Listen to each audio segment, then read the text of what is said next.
Here we go. Good either way. But my sex was fire when all the bills was paid and I was well taken care of. And it goes to that equally yoked being honored. What I was saying to you is that if a woman doesn't feel honored and a woman doesn't feel covered and there's no provision, then a woman naturally doesn't feel the desire to submit. Yeah. Good sex is about submission. It's not about just being nasty or freaky, because you can have nasty, freaky sex and it can still be horrible after the orgasm. But when you are in a state of full submission, because this man is fully covering you and everything about you is turning you on, how do you think it's going to do for him when you lay with him and you have intimacy with this man? Because you're not only making love to the man that you're attracted to, you're making love to the man that's covering you. And that's a whole different level of intimacy right there. Yeah, she literally just said the same thing basically that the first chick said. Like it's saying that if you can't provide, pay the bills, get it wet. You know what I'm saying? That's to me, that's not what intimacy is. Intimacy is us connecting on the level that surpasses physical and mental. Like we're like this, regardless of if I make six figures or whatever. You know, I understand women wanting to feel protected and covered in the sense of a man having the money to do such. But when it's being solely focused on the only way that a woman is going to give you full intimacy and full submission is if you're paying all of the bills. Now, okay, Viz, hold on, Viz. We got 6 women on the panel, so let's just ask them. You know, what does intimacy look like for them? You know, that was just what she said, but let's just ask them, like, what does it for them? Go ahead, Angie. I do want to say really quick. I think that we always come to this place where it's just like, oh, well, intimacy. All women always talk about getting the bills paid. And like I was saying earlier, it's easier to use it as an example because it's a physical thing, right? But most women are not just talking about getting the bills paid. I think overall, the experience of however way you come in making her life easier, which however that means for that specific woman, it gives her a sense of stability and security to be able to let her guards down and to open herself up in that way. And unfortunately, we live in a capitalistic society, so how things are managed in that way is a factor in how intimacy is between two partners.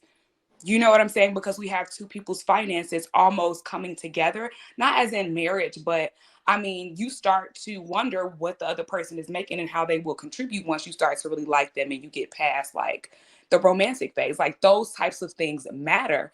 Now, do we put too much emphasis on them? Yes, but we can't just completely remove them from how intimacy is met between men and women. Do you guys understand what I'm saying?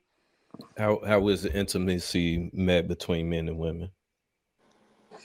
Intimacy is met, like you said, it's met mentally, which, you know, I tie mental and emotional together, spiritually and, you know, physically all together. And physical not only is talking about sex, but it's talking about how we work together well in this world, how we cohabitate in this home. You know what I'm saying? How we those types of things. So do you agree with what she said? I believe that is part of it. Yes. I believe she used the bills and things as an example. But like she said, I completely agree that when a woman feels secure, when she is honored, she is more naturally inclined to just completely be more receptive to be submissive.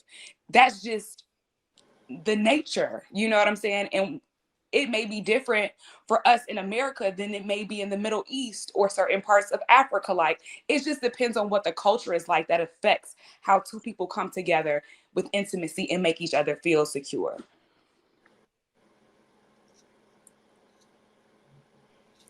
Yeah, I think that's fucked up. Go ahead, Kobe. I was gonna say, I kind of I understand where the lady's coming from. I think the man is overlooking the fact that, for instance, I had to come to a realization about my Instagram page, right? I went to in person talking with Lapeef and them, and they used my page as an example on if a man was to date me based on my page, would they mattress or marriage me? And based on certain pictures that were on my page, especially a lot of them from when I was younger, they said mattress. Now my guy friends who know me, they like, damn, you dress up like that like 3 times a year. Of course you gonna want to show out. Like that's you going out with your homies. But I'm like, but that's not what guys see on my Instagram. So guys can end up getting the wrong woman because he's looking at her Instagram and judging her strictly based on her outfit, but not really getting to know her mind. What she think, is this a woman he can communicate with so he can be effective and lead her? They're not thinking of things like that.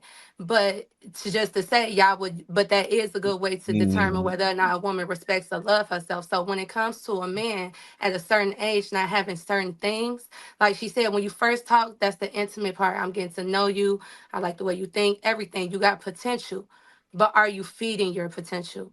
You know what I'm saying? And you can tell if a man is feeding his potential and leading himself in life if by 38 he's in a certain spot. Now, if you in 38 and you still not concrete on what you want to do with your life, where you want to go, and things of that nature, anyone would say that's a red flag, just like the pictures on my page. But when people get to know me, they like, damn, why are you presenting yourself like that? You don't understand presenting yourself like that makes people like that's first impression almost, if that makes any sense. And we're not saying money is everything, but based on how you describe how the men describe a provider and a good man, it's like, okay, this is not the only quality I'm looking for, but having this quality kind of it kind of helps move you out that red flag zone. You don't want to completely discredit it because then you have a big liability on your hands and you're expecting this man to come in and take care of the household. And I agree with her when it comes to women. If I'm not being taken care of, if I don't feel safe emotionally, if I don't feel like I could come to you and ask you for advice, if I feel like when I am, like Hank said, in a mode, can you calm me down correctly? Can you, all that stuff matters. But a man who is not providing, how can he give me that? He's too busy trying to figure out how to get the household together and do all this and that. My emotions can be added on to what he's trying to do in the household, and he's not purposely trying to come off like that. But if I'm in a position, you know what I'm saying, like it's just a red flag just based on what I heard y'all speak about me. And these men, they just they're not, they so focused on the house and trying to get that together. How can he pay into your emotions from what I've heard?